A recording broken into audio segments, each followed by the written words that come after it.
About 60% of all food products and ingredients produced in Canada end up in landfills.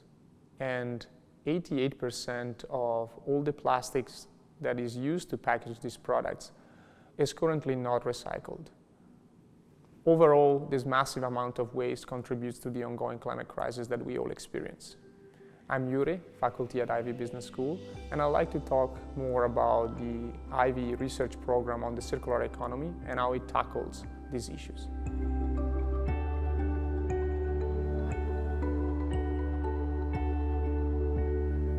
The Ivey Circular Economy Research Program examines and analyzes emergent circular economies throughout Canada.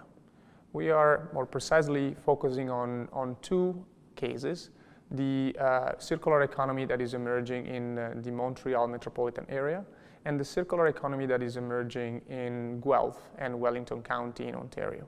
What is special about the circular economies is that they present a network of businesses that compete and cooperate in order to find higher order value applications for the waste that I mentioned, and that often result into new products that are both economically valuable but also environmentally sound. Some businesses are specializing in sourcing surplus waste from retailers and turn that waste into fresh juices. Others are taking the residues from the production of fresh juices and use that in combination with used frying oil from restaurants to create soap. Others again are using spent grain and other materials, wasted materials, to produce new cookies or high quality flour.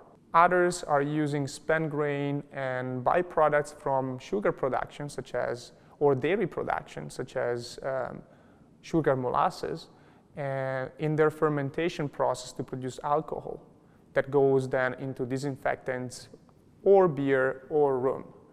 These are all examples of businesses that have been able to discover and implement higher order value opportunities for waste. And I'm Italian, and Italy, by definition, has very little natural resources to exploit and had to be very frugal about how to use them. When I came to Canada, I noticed the large amount of waste that existed in the country, and I wanted to design research that could help to understand and eventually overcome the problem. What happened was that eventually this research design and this research program was awarded by SSHRC with a grant that will allow us to unpack those questions.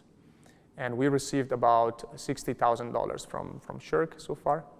It was also supported by the Smart Prosperity Institute because the circular economy can help us to tackle important challenges during COVID.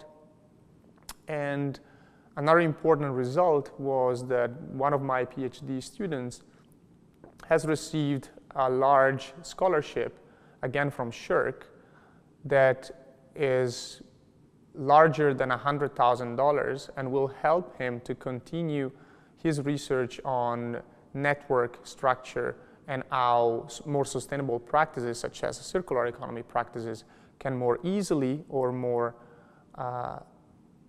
quickly diffuse through network of businesses.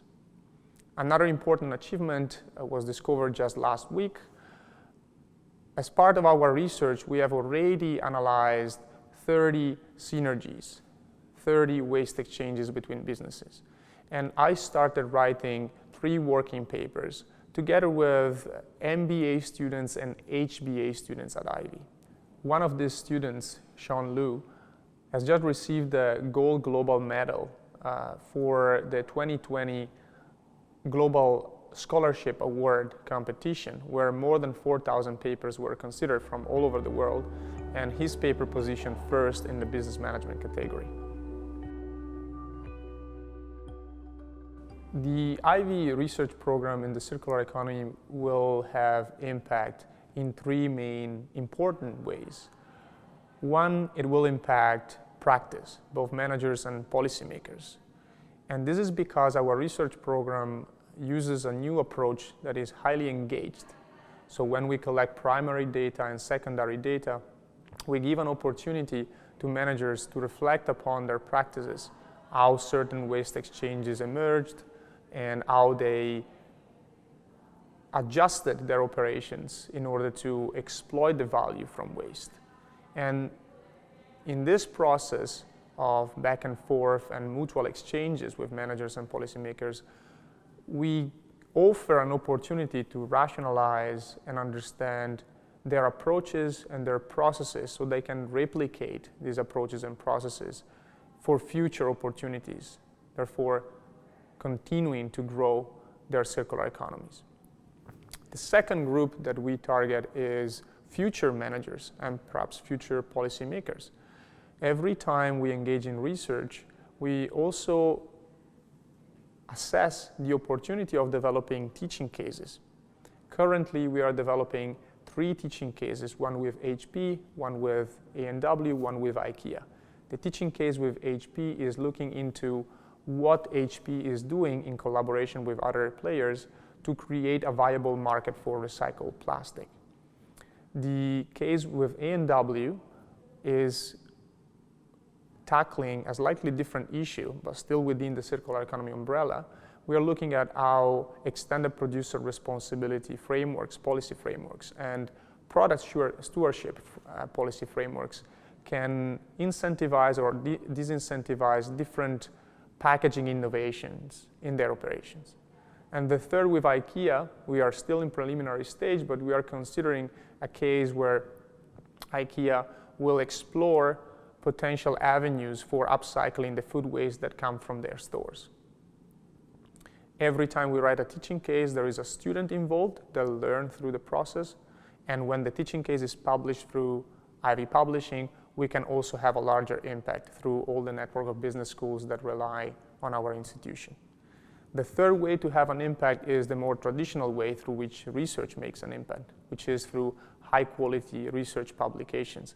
As per Ivey tradition, we always try to turn managerial insights into scholarly contributions.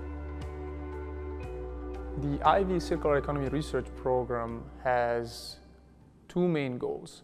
One is to continue to deepen but also enlarge our understanding of barriers and enablers for the emergence of circular economies around food waste and plastic waste. In this regard, we have just received the full commitment by the City of Guelph and the Wellington County to give us funding and access to the ongoing project, Our Food Future. We'll be hiring a postdoc that will work with me and my team at Ivey to understand how the system in the Wellington County can transform itself and become one of the first circular economy systems in North America. We are also looking for comparative analysis between the Wellington system and the Montreal system to understand what institutional or operational factors inhibit or foster the growth of the circular economy. The second goal of our circular economy research program is to disseminate our early insights and also the methods that we leverage to create these insights. And in particular, we are now collaborating with the Circular Economy Leadership Coalition to make sure that we will contribute to the upcoming 2021 World Circular Economy Forum. The Ivey research program on the circular economy is cross-disciplinary in nature. And in fact, I'm very pleased and happy to work with great colleagues in the operations group, such as Daishin Lee and Rob Klassen, but also in the strategy group, such as Tima Bansal, and in the management science group, like Mehmet Began. If you hear or see any emergent circular economy practice or circular economy system, please reach out to us.